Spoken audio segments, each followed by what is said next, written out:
need to apologize to everybody in here. I think when going, no, seriously, like when I first found out about, they asked me to moderate the panel, I started getting a little bit nostalgic about Brand Pass. And no, I'm not here to talk about Discover's AI and any of that. It's about the stores. So I think, I started getting nostalgic because in the past I used to work for Urban Outfitters and Public Free People, running global retail, at MAC Cosmetics, Estee Lauder, with all the services, the appointments in the store, and that connection you build. And then David Herman, the luxury jeweler, where appointments in person, experiential, is really everything.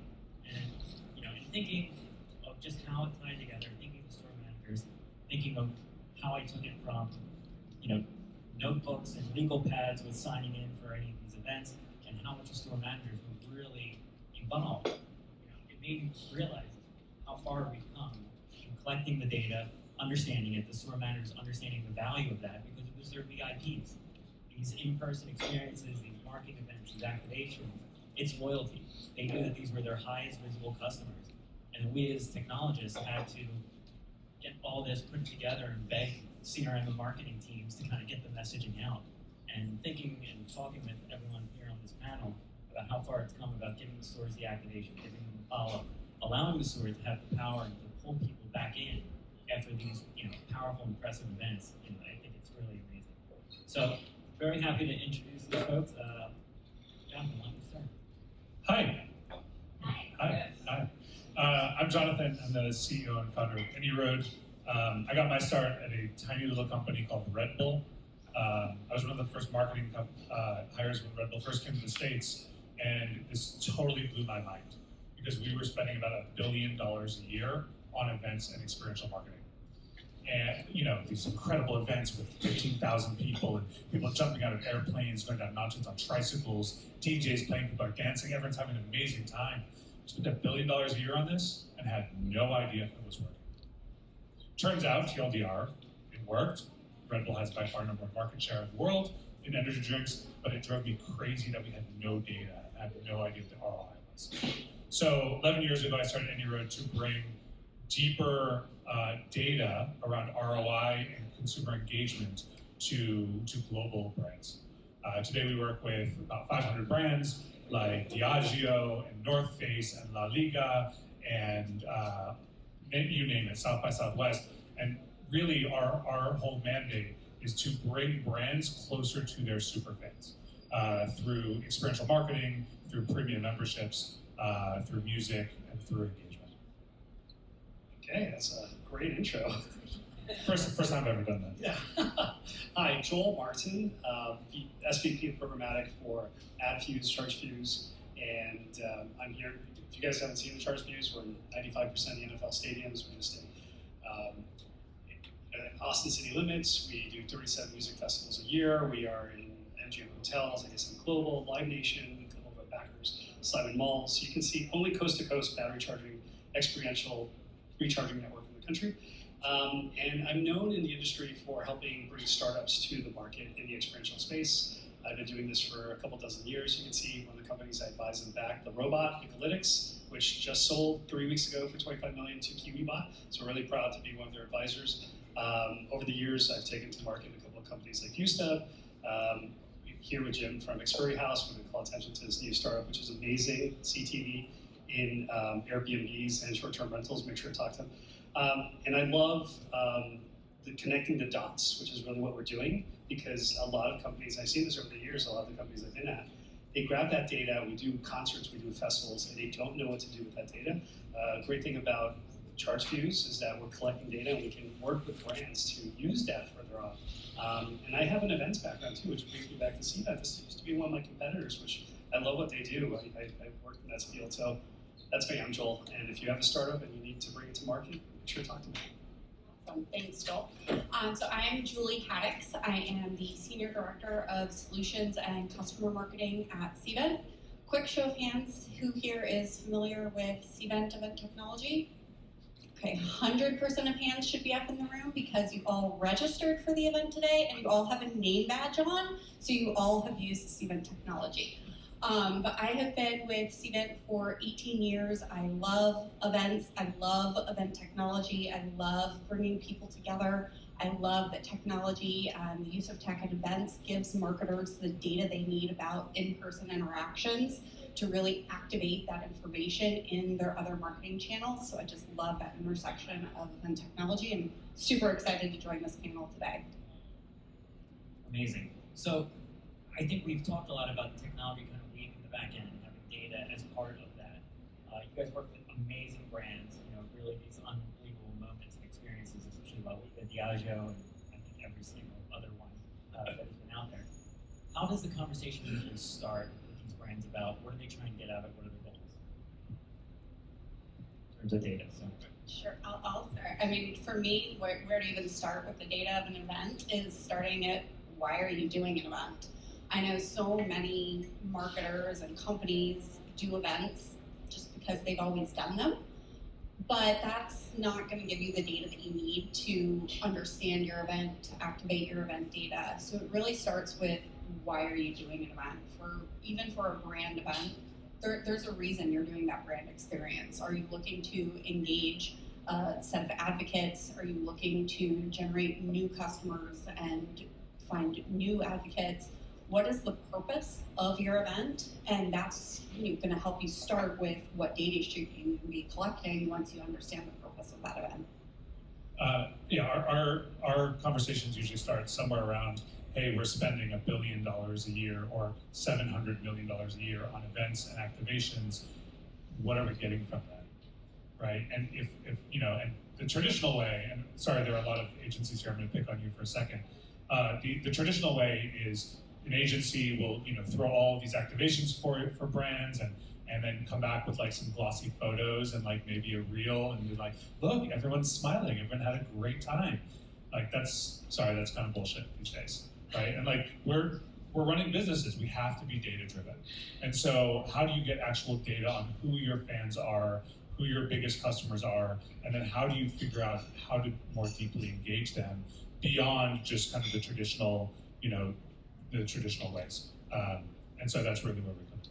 Yeah, just to jump in there, I think I face the same thing, our company faces the same thing at ChargeFuse when we talk to AdFuse, when we talk to brands.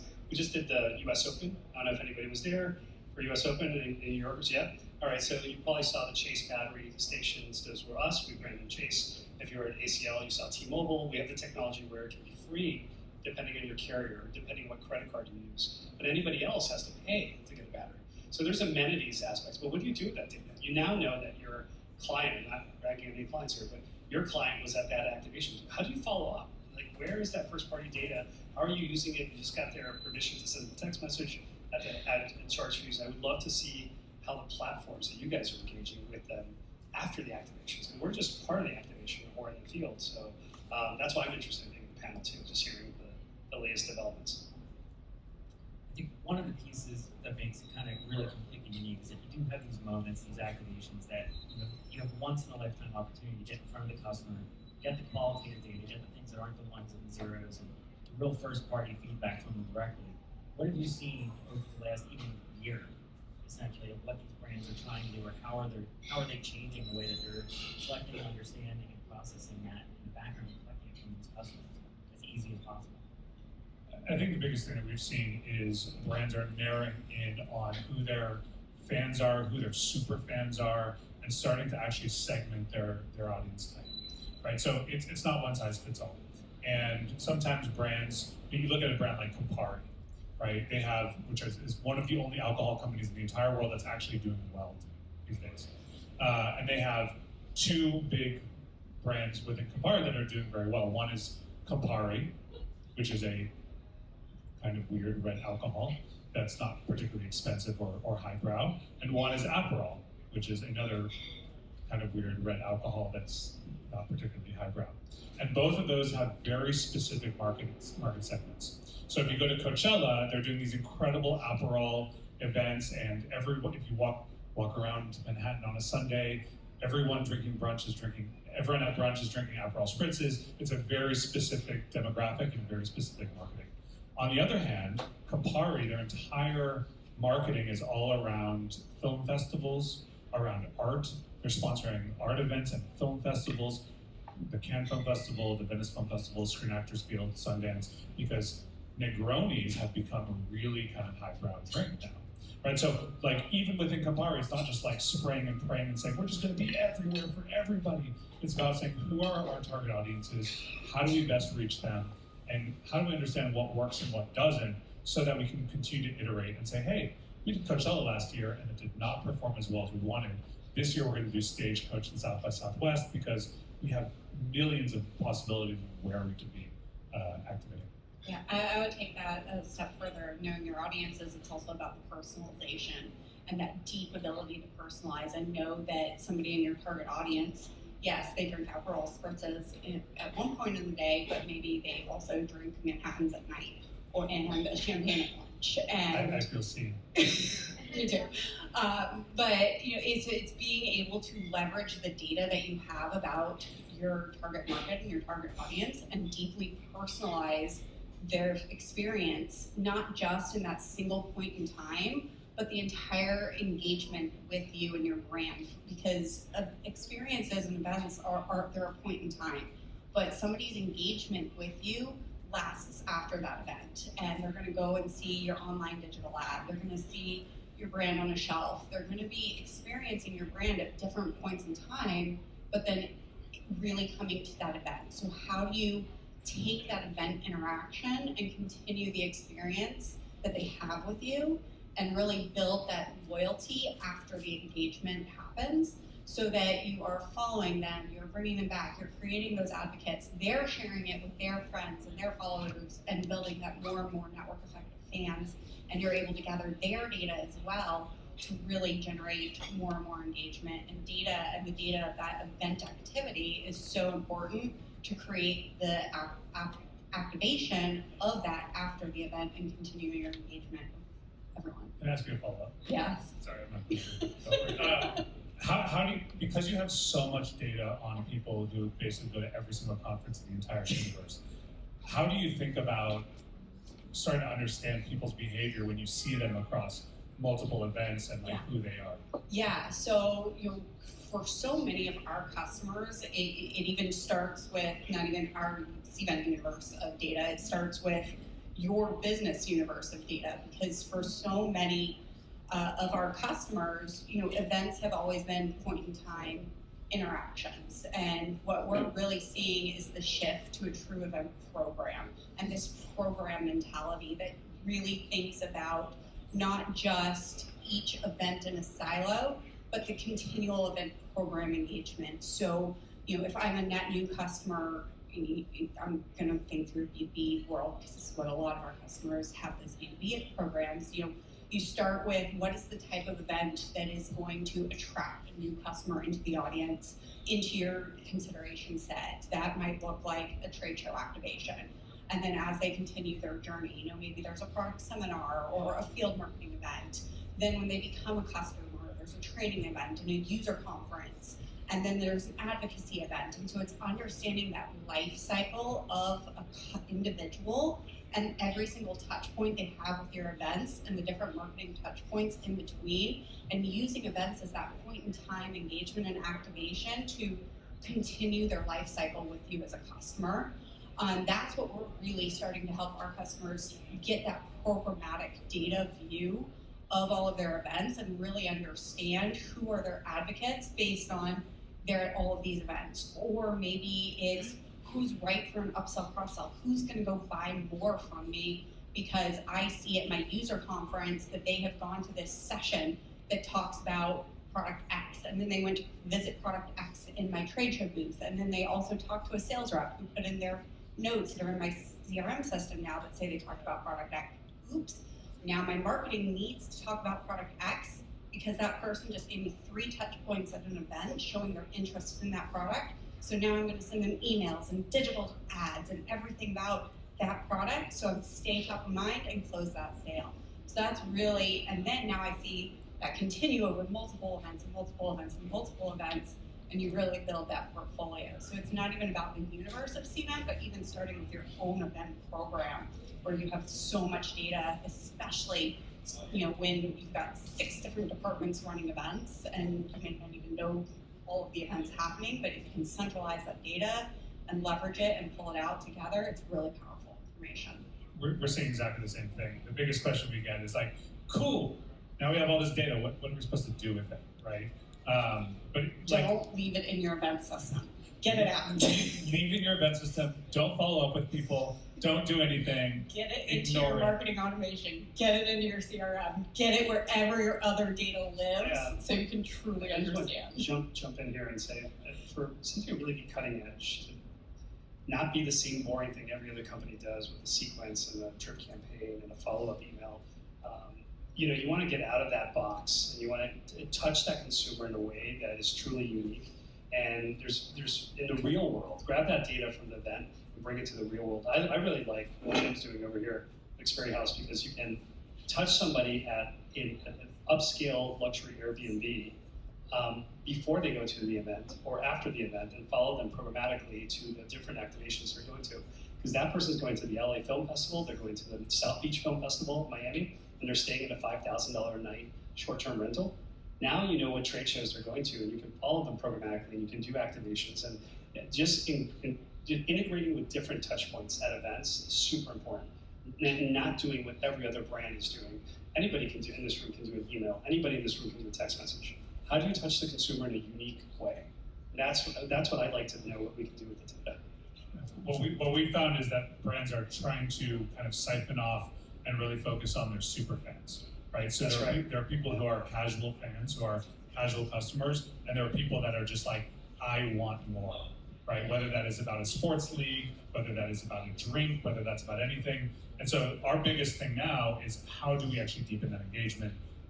And so we focused on this for like the last 2.5 years, launched premium memberships. So basically, is anyone like a member of Soho House or anything like that? Or any kind of private club?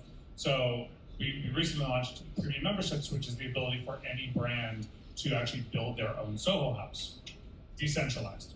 So we do this for La Liga, which is the Spanish sports league. And so they have 76.5 million fans in this country. Many of these people are never going to get to go to Spain to an actual game. How do they actually want to engage? How do we actually bring these people together and get them to actually be with other super fans? And again, it's not every single casual person who watches a soccer football game on TV. It's about how do we look at those top 10, 20% and really, really deeply engage them. We heard from a lot of different brands in media and telecom and cars and everything today. I think one of the benefits of having you guys on stage is that you work with a number of different types of industries and customers in alcohol. My brain's still on Negroni, but that's fine. Later. Yeah. What are some of the best things you've seen come out of certain industries that can be or have been applied across? You just mentioned La Liga, and we talked about different media companies, obviously brand innovators. What have you seen? What have you seen as big wins? It's a tough one. You're all looking at me. So some of the biggest wins, I think that I'm really starting to see in some of our customers is that ability to really leverage event data and understand and integrate it into your system. So I made that side comment on the last about don't leave your event data in your event system. That ability to think about event technology and events as part of the larger marketing and ecosystem is so important. I mean, event technology is marketing technology. It should be held equivalent to your CRM system, to your marketing automation system as part of that core technology stack for any marketing department, because it is where you have more information about who.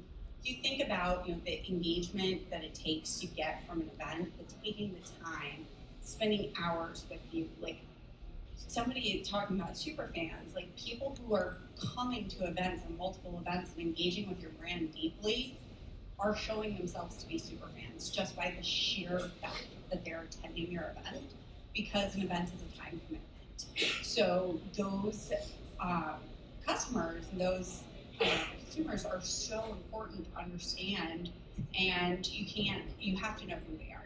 I agree with that.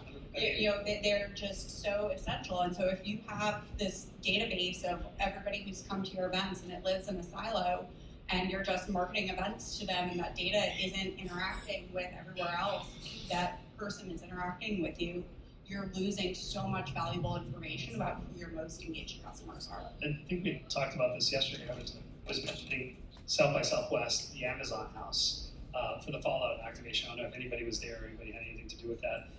Amazing. You know, they spent $1 million on a one-day activation for a TV show that hadn't come out yet, but they counted on all those gamers that were there. I mean, I waited in line for an hour, except for Joe Rivers. I saw him walking around. He didn't have to. He was there too, waiting in line, and it was amazing. And you know, we gave them our email and their phone number, and they followed up. What did they do with that data? Like we're talking about, like after the activation, right?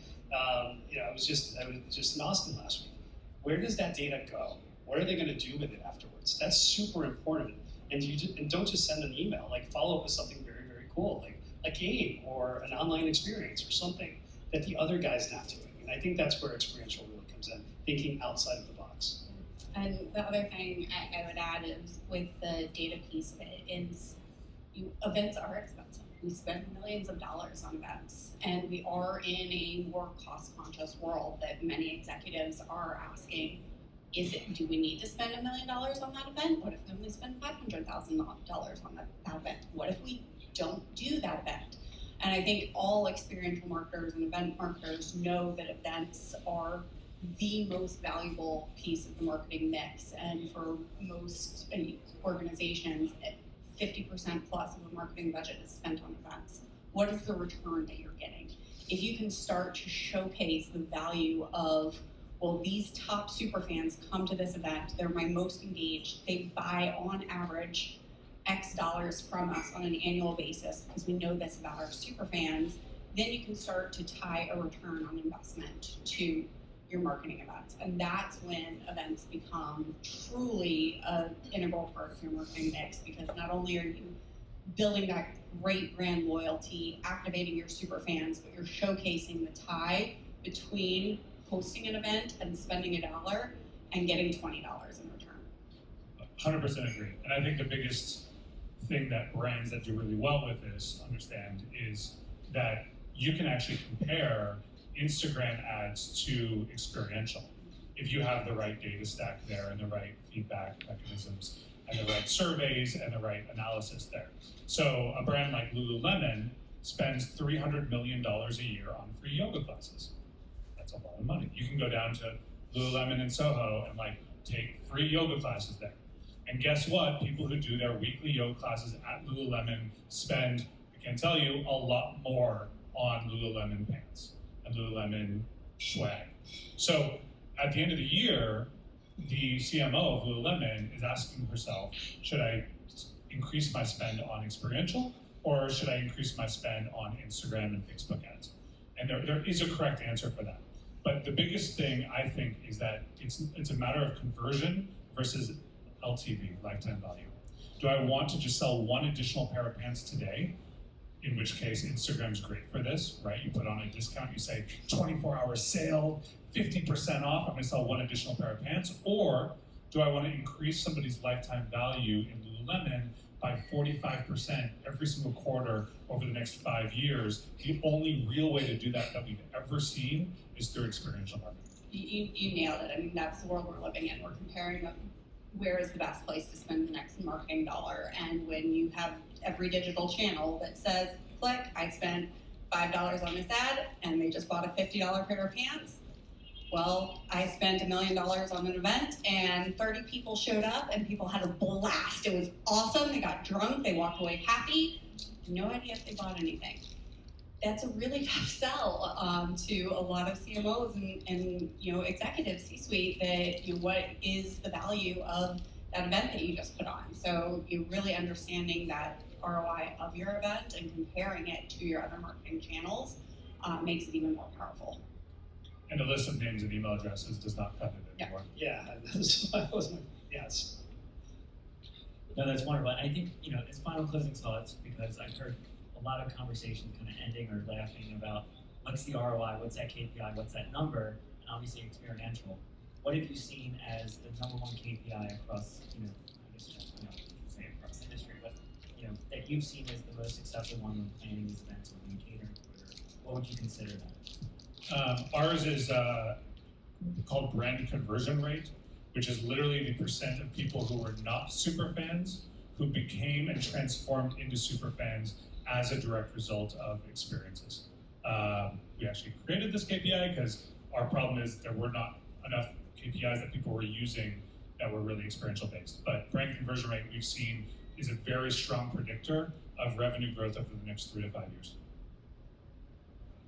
Yeah, I agree with everything you said. Oh, by the way, it's an honor just to be on stage with CVent, who I've used for so many years, and such successful companies. I'm so happy I came here. Great points. I'm not going to name the snack, but they had a snack at Comic-Con, and it was amazing. It stayed with me. I've been buying it ever since. It was the fact that every time I see this cake now, it brings me back to a fantastic experience and a great week with my friends. So I think the lifetime value and the value of acquisition of a client has to be beyond everything we're talking about. Experiential does pay off if you do it correctly. So I don't know. I have an emotional connection now to a tasty cake, believe it or not. So that's my feedback. Thank you. I'm so happy I was up here with you guys. Yeah, so in some segments, the ultimate KPI in my mind is that pipeline generation and actual ROI conversion. That doesn't work for every industry and every event type and every product, but if you do have a product that you're selling that you can translate from lead generation to pipeline creation to ROI out of an event, that's gold standard. That's a little bit more B2B. For the consumer type events, I love what's been said, because that ability to tie the event attendance to purchase is the big tie that we need to evolve into as experiential marketers to really speak an executive language and really elevate ourselves as experiential marketers from brand and throwing parties and having fun events to driving the business forward. Great, thank you so much. Thank you, everybody.